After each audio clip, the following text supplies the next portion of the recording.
অনেকে বিশ্বাস করবে, অনেকে বিশ্বাস করবে না। আমি কিন্তু তোমাকে ফাইনালে বাইরে পাই।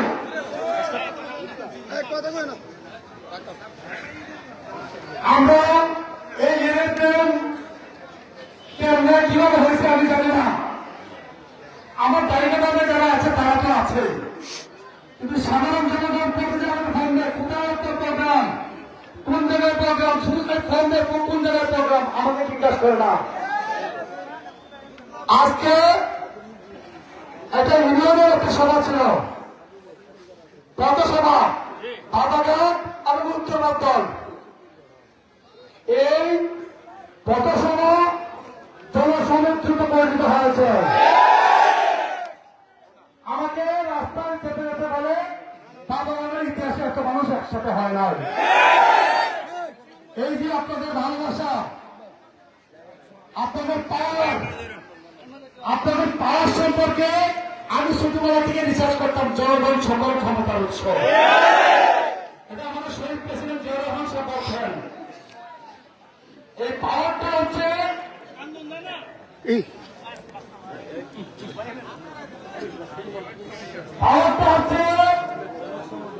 আপনারা, আপনাদের কান্না, আপনাদের স্পিড, আপনাদের সাহস, আপনাদের ঐক্যবদ্ধতা, এগুলি আমাকে আকাশচুম্বী করার মধ্যে পৌঁছে দিয়েছে।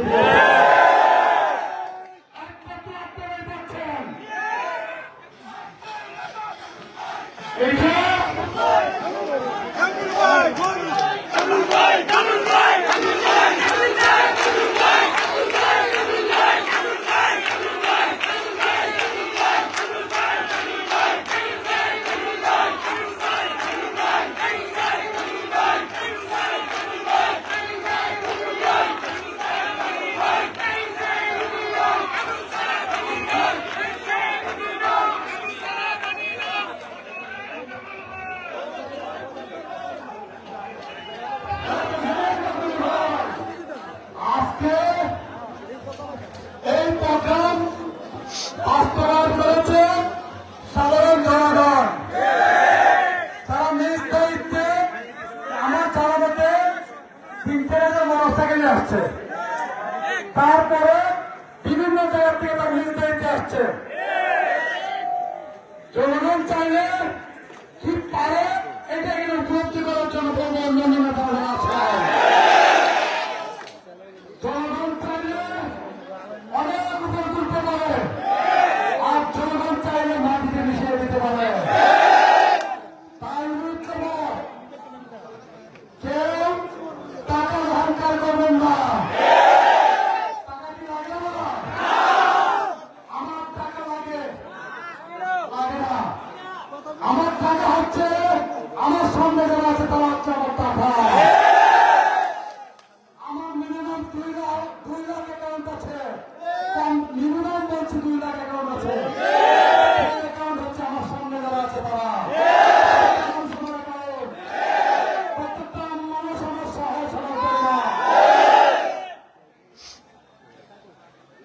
আপনাদের মনে আছে কিনা জানি না, আমি আর ছাত্র যদি করে পড়তে গেন, আমি আন্দোলন সংগ্রাম করি, আমাকে বিপ্লবী হিসেবে জানে। আমি জনগণের জন্য করি, কোন ব্যক্তির জন্য করি না। আমার জীবনে অনেক মামলা হয়েছে, নন বেসিস থেকে 2000 পর্যন্ত তখন 27টা মামলা ছিল অঞ্চলের বিরুদ্ধে। তখন কোন নেতার বিরুদ্ধে মামলা ছিল না, তখন কোন নেতাও হয়েছিল না। তখন অনেক মামলা হয়েছিল। আমার মামলা হয়েছিল কেন জানেন? আমি আন্দোলন সংগ্রাম করতাম, আমি ছেলেদের পক্ষে কথা বলতাম, আমি শ্রমিকদের পক্ষে কথা বলতাম, আমি বোরকা বাহিনীর বিরুদ্ধে অ্যাকশন নিতাম। নিশ্চয় উত্তরবর্তী বাঙালি মানুষের মনে আছে বোরকা বাহিনীর কথা। তার মনে গরু করে নিয়ে গিয়ে টাকা না দিলে 30 টাকা অংশ বিক্রি করতে সেই বোরকা বাহিনীর পদকে কিন্তু আন্দোলনে নিয়েছিলাম। আমার জন্য নয়, আমার জনগণ যদি নিরাপদে নির্বিঘ্নে থাকতে পারে সেটাই আমার ছাড়া।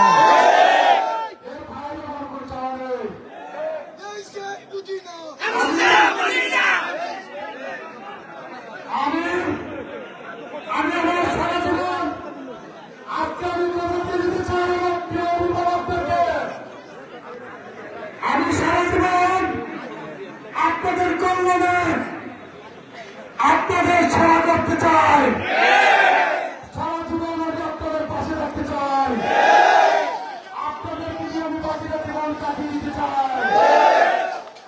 আমার সিদ্ধান্ত সবসময় আমার জনগণ নেয়। জনগণের কবর করেছে, জনগণ আমার সাথে ছিল।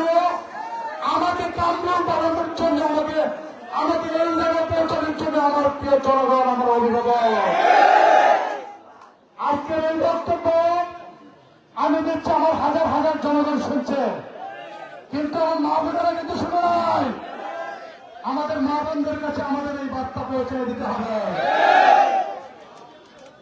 এই মানুষগুলি যারা আছেন, প্রত্যেকটা মানুষ এই কাজগুলি করতে হবে। আমাদের দলের ভারপ্রাপ্ত চেয়ারম্যান 31 দফার একটা লিফলেট দিয়েছেন। আপনার জানেন তো 31 দফা? সেই 31 দফা বাস্তবায়ন হয়ে আমাদের প্রত্যেকটা ঘরে ঘরে পৌঁছে যাবে তার প্রমাণের ফলাম। 31 দফা বাস্তবায়ন হলে এই বাংলাদেশকে সোনার বাংলাদেশে পরিণত করবে আমাদের ভারপ্রাপ্ত চেয়ারম্যান আপনারা। এই 31 দফাতে আমাদের মা বোনদের কথা লেখা আছে। এই 31 দফাতে আমাদের কৃষকের কথা লেখা আছে, আমাদের ব্যবসায়ী ভাইদের কথা লেখা আছে, আমাদের আইন শৃঙ্খলার কথা লেখা আছে, আমাদের ভোটাধিকারের কথা লেখা আছে, আমাদের এই রাষ্ট্র কাঠামোর কথা লেখা আছে, আমাদের এই দেশ পরিচালনার কথা আছে, অর্থনীতির কথা লেখা আছে, লেখা আছে সাধারণ জনগণের জীবিকা নির্বাহের কথা। তাই এই 31 দফাকে সকলে মিলে গুরুত্ব দিতে হবে। আমি জানি না আমাদের ভাগ্যে কি আছে। আজকে এইখানে একটা ছেলে অসুস্থ হয়ে আমি কিন্তু স্টেজ থেকে নেমে গিয়েছিলাম। আমার মন সে মৃত্যুর সাথে পাঞ্জা হচ্ছে। আমি জানি না কিভাবে কেন এরকম ভাবছে আমার সাথে, আমি জানি না। এই ছেলেটা বোমা আমার জন্য পাগল। উত্তর সিংহের বাড়ি আমার সম্পর্কে ভাবনা লাগে। আমি যেখানে যাই সেখানে সে উপস্থিত হয়। সম্ভবত 15 থেকে 16 বছর বয়স হবে, সে মৃত্যুর সাথে পাঞ্জা হচ্ছে। আমি অর্থ দেখে আসছি, একের পর এক দুর্ঘটনা ঘটছে। আপনাদের এই সমস্ততা, আপনাদের এই আবেগ আপ্লুত হয়ে মানুষ মিছিল করতে সেখানে মিছিল বারবার থামিয়ে দিচ্ছি। এই গরমের মধ্যে মিছিল করলে অনেক মানুষ হাঁটতে করে বারবার এটা ঘটে যাচ্ছে। আমার সাথে 2টা-3টা ঘটনা ঘটে গেছে। সেই কারণে মিছিল না দেওয়ার জন্য আমি বিরত রাখতে চাই সবাইকে।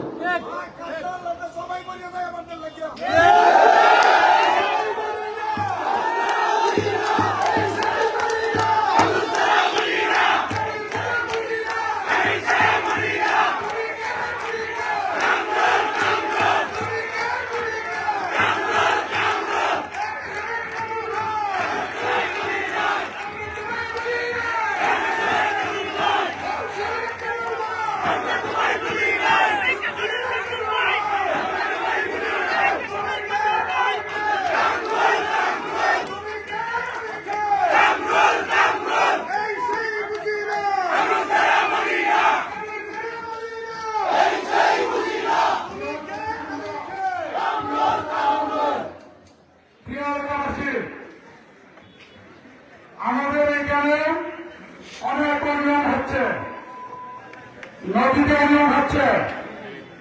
কেউ কেউ এই গাছ সেই গাছ অনেক গাছ নিয়েছেন। কাঠের 30 পয়সা করে তোলার কথা, সেইখানে 1 টাকা 2 টাকা তুলছেন। এই আমি মানি না। আমি বারবার বলে যাচ্ছি, আমি ডিসি অফিসে আইন শৃঙ্খলা মেডিকেল হিসাবকে বলেছি, আমি এসপি সাহেবকে বলেছি, এটার বিহিত ব্যবস্থা করতে হবে। এই নদীতে অনেক উন্নয়ন হচ্ছে। যদি কেউ বৈধ বলে আমি তার বৈধ কোনো জিনিস আমি বিরোধিতা করতে চাই না, কিন্তু অন্যভাবে ঝুলুম করে আমার শ্রমিকের উপর, ঝুলুম করে আমার ব্যবসায়ীদের উপর আপনারা সংগঠিতভাবে যদি আন্দোলনের ডাক দেন, আপনারা বলেন আমি আপনাদের সাথে তার বাংলা জবাব দেবো।